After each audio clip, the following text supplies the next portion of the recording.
ちだ。兄様。戻ってこい。お兄ちゃん。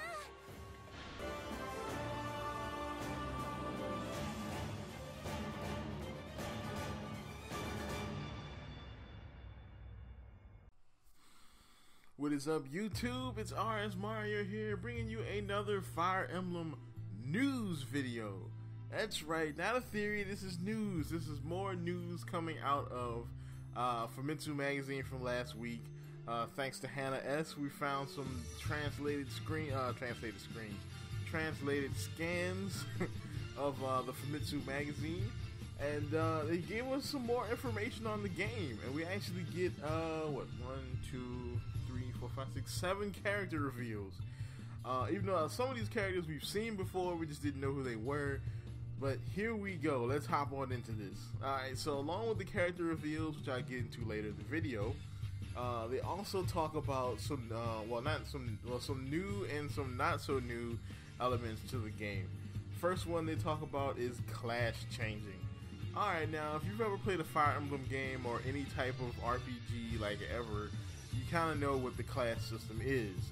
Sometimes people call it the job system, but it basically just means how your character fights and what type of weapons they use, depending on whatever their job or class is. And Fire Emblem Awakening, you know, they had pretty much the very same system. You know, where you start off as Miradon or Mage or whatever, and you graduate to different classes using things called seals. In Fire Emblem Awakening, there were 2 seals, the Master Seal and the Second Seal. The Second Seal allowed you to pretty much, you know, just go between the lower level classes, and the Master Seal will take you straight to a Master class. The same principle pretty much goes on here at Fire Emblem If. The Master Seal returns to actually bring you to a brand new level, which basically takes you to, not a level, but takes you to a brand new class, whereas the new parallel seal will take you from one class to another on the same level. So for instance, if you're a Myriadon, or in this case a Samurai, the parallel seal will take you to another class on that same level.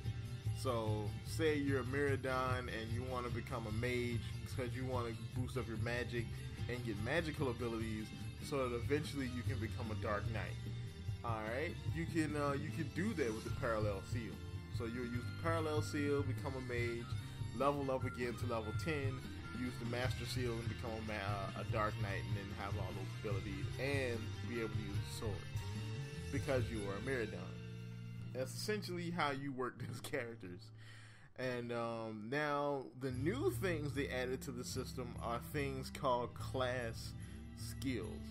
Now class skills are skills that are exclusive to a specific class. Now this was in Fire Emblem Awakening, but what they did was they kind of reskinned some of the some of the abilities for different classes. Things like an Aether or however you want to say that was also, you know, as sold to different classes in Fire Emblem Awakening. They'll probably do the same thing here, but they do go into how how class skills work. Basically, as you level up, you pick up new skills depending on whatever class you have. So of course, if you're a Lord class, you'll have Rightful King. You know, if you become a strategist, you'll pick up Ignis. You know, things like that. You know, basically stuff we saw in Fire Emblem Awakening. But now let's hop into what you've been waiting for. That's the character reveals. But first I'll get into something. One thing that is new, another thing, is called inherent skills. Now each character will have their own personal particular skill.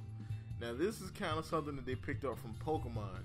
If you think about it, in Pokemon, each Pokemon has their own, well, not their own unique ability, but they all have either a couple set of natural abilities and one hidden ability that you can get through either Dream World or some sort of hidden event. Now these Pokemon, you know, they kind of have all these abilities. Same thing goes for Fire Emblem. Now, in Fire Emblem, inherent skills are exclusive to the character and can be learned by no one else. You get inherent skills when you first meet that character and bring them on your team. And more than likely, they'll probably be activated before that while they're, their own character. Every character in Fire Emblem IF has this very same ability. So they all have their own inherent skill. Like, for instance, Kamui has the skill Mysterious Appeal.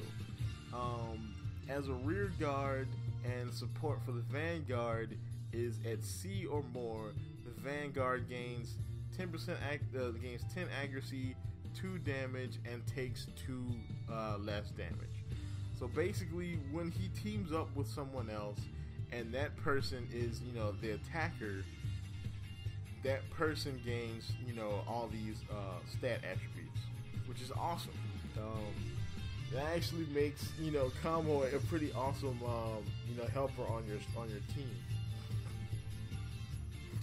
And a pretty interesting support character. So, let's get into these character reveals. Alright, so Cyrus, we kind of saw Cyrus. Actually, we saw some of these characters in the trailer long before we actually knew who they were. Specifically Cyrus and Elfie. But Cyrus we did see in the trailer. He's the guy that the gray-haired cavalier I've been talking about for a while, who you saw on the Nor and Hoshaido side. He is a fledgling knight of the Kingdom of Nor, having known the Avatar since childhood.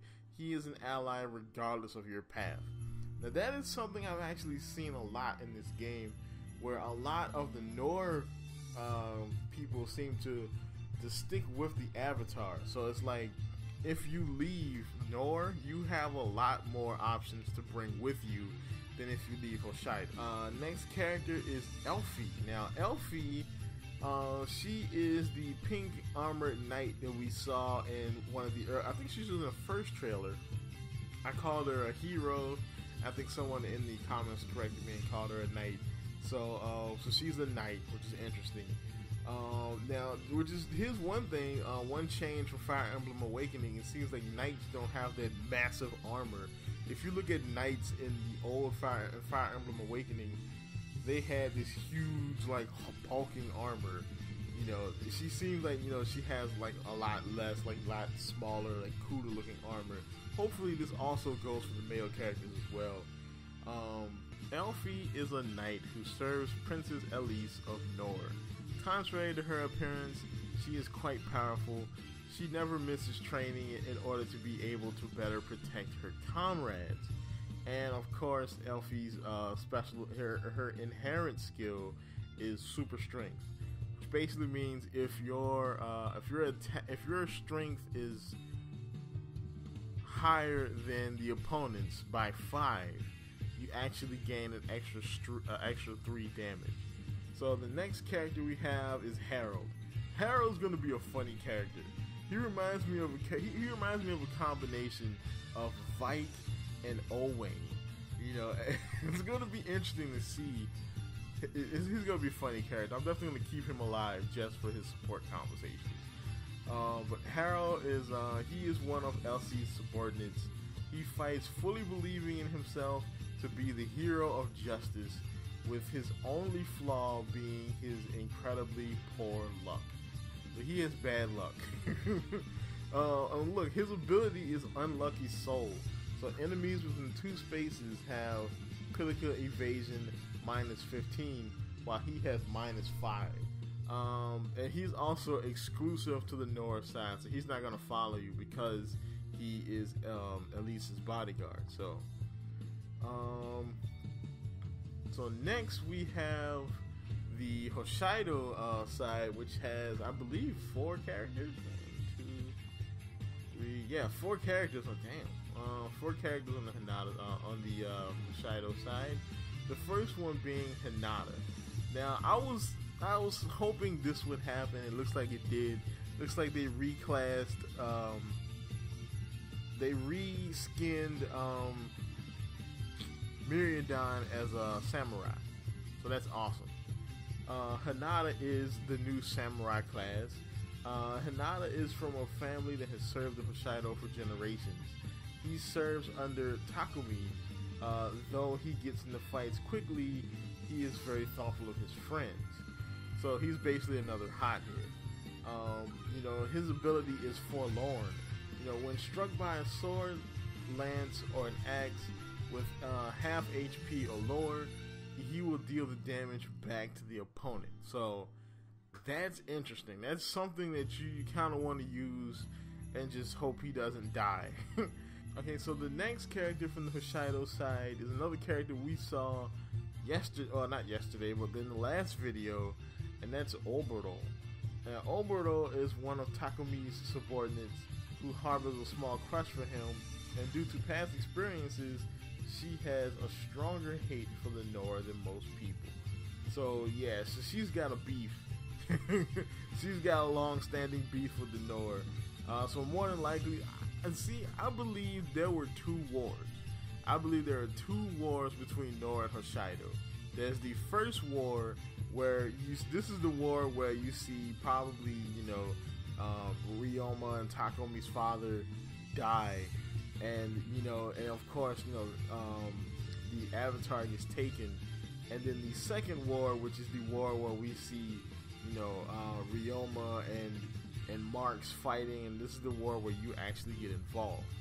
So I believe there are two wars, and maybe one of her family members, maybe her father or her parents or something, died in the first war, and that's why she pretty much hates the Nora.